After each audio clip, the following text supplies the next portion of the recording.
चौका का सीक्वेंस बताते हैं। सस्ता ऑप्शन मानस जी से लेंगे, उसके बाद चलेंगे शिल्पा जी के पास एफएनओ सुपरस्टार के लिए, चार्ट का चमत्कार के लिए रुचित जैन और मिड कैप फंडा के लिए धर्मेश कांत जी हमारे साथ। तो मानस जी बताइए आपका सस्ता ऑप्शन। देखिए डीमार्ट पे ध्यान देना चाहिए अनुज जी। ये सही है कि 4 दिन से हम रैली देख रहे हैं, लेकिन एक बहुत ही इंपॉर्टेंट रेजिस्टेंस स्टॉक ने ब्रेक किया है जो कि 3900 के आसपास था। यहां से स्टॉक कोशिश कर सकता है अपनी 200 मूविंग एवरेज को टेस्ट करने के लिए।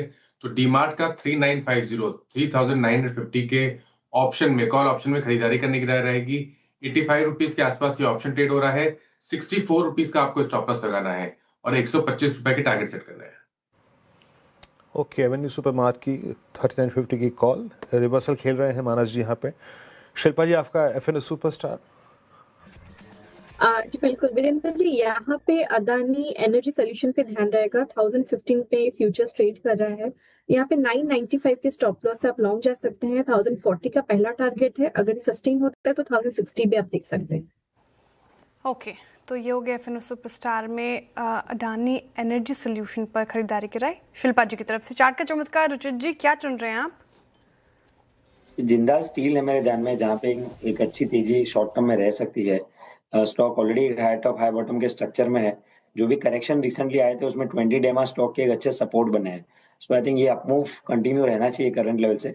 तो 1150 के नीचे स्टॉप लॉस रख के खरीदारी करें 1230 के टारगेट्स के लिए। ओके, अब चलते हैं मिड कैप फंडा के लिए धर्मेश जी के पास। धर्मेश जी बताइए क्या पिक कर रहे हैं?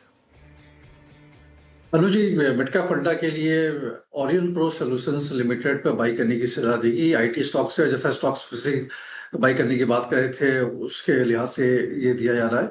और ये एक प्रोडक्ट कंपनी है, ये सॉफ्टवेयर सर्विसेज कंपनी है। बेसिकली प्रोडक्ट पे काम करती है। कल इसके नतीजे आए थे और नतीजे काफी अच्छे रहे थे, स्टेबल नतीजे रहे थे। अगर आप क्वार्टर ऑन क्वार्टर देखिए तो इनकी जो रेवेन्यू थी 3.7% से ग्रो की थी, इबिटा 4.7 और जो इबिट है वो 6% से ग्रो की थी। Year on year total revenue 21% से ग्रो किया था और इबिटा आपका 18% से, और 9 मंथ का 26% का ग्रोथ टारगेट चल रहा है। मार्जिन्स काफी स्टेबल थे, इनफैक्ट इंप्रूवमेंट था 20 बेसिस पॉइंट इबिटा में और इबिट में 70 बेसिस पॉइंट। मैनेजमेंट का मानना है कि ये 30% के रन रेट से ग्रो करेंगे। आज 4 बजे शाम का कॉन कॉल है तो वो एक कंफर्मेशन लगेगा। सो थोड़ी इनको बल्क लिफ्टिंग करनी पड़ेगी Q4 में रेवेन्यू को लेकर के। और थोड़ा सा Q3 का जो रेवेन्यू कम था उसका रीजन ये था कि 6 इनको जो ऑर्डर विंस हुए हैं, 4 आपको बैंकिंग स्पेस से हुए हैं और 2 आपको मोबिलिटी स्पेस से हुए हैं, जिसमें रेलवे मेट्रो का ऑर्डर मिला और टीटागढ़ वैगन से भी ऑर्डर मिला है। ये काफी लेट मिला था, दिसंबर के महीने में मिला था, जिनका एग्जीक्यूशन Q4 आने वाले समय में Q1 में होगा। डेटा सेंटर का भी एक ऑर्डर इनको आईडीबीआई बैंक से मिला है। हालांकि छोटा ऑर्डर है बट वो ओपन करता है बड़े ऑर्डर्स के लिए। तो मुझे लगता है कि इनकी जो ऑर्डर बुक पाइपलाइन है अराउंड 1.5 to 1.7x है और ऑर्डर बुक है इनकी, और पाइपलाइन के बारे में भी अच्छी खासी इनके पास है demand.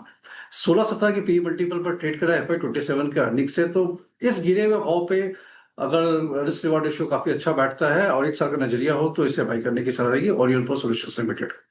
Orion pro solutions limited ये मिड कैप फंडा में हो गई धर्मेश कांत जी के पे। एक रिकैप फटाफट से चार का चौका का आप लेकर आते हैं। सस्ता ऑप्शन के साथ हमने शुरुआत की, मानस जायसवाल जी ने सुझाया 3950 का कॉल लेना है आपको। एवेन्यू सुपरमार्ट का 125 का टारगेट, 64 का स्टॉप लॉस। एफएनओ सुपरस्टार के लिए शिल्पा जी को अडानी एनर्जी सोल्यूशन पसंद आ रहा है। खरीदारी की राय 1060 के टारगेट है, वही 995 का स्टॉप लॉस लगाना है। साथ ही चार्ट का चमत्कार के लिए रुचित जैन जी ने सुझाया है जिंदल स्टील, यहाँ पर भी खरीदारी की राय है। 1230 के टारगेट देख सकते हैं आप वो, और 1150 का लगाना है आपको स्टॉप लॉस। मिड कैप फंडा के लिए धर्मेश कांत जी की तरफ से आया ओरियन प्रो और यहाँ पर खरीदारी की राय उनकी तरफ से।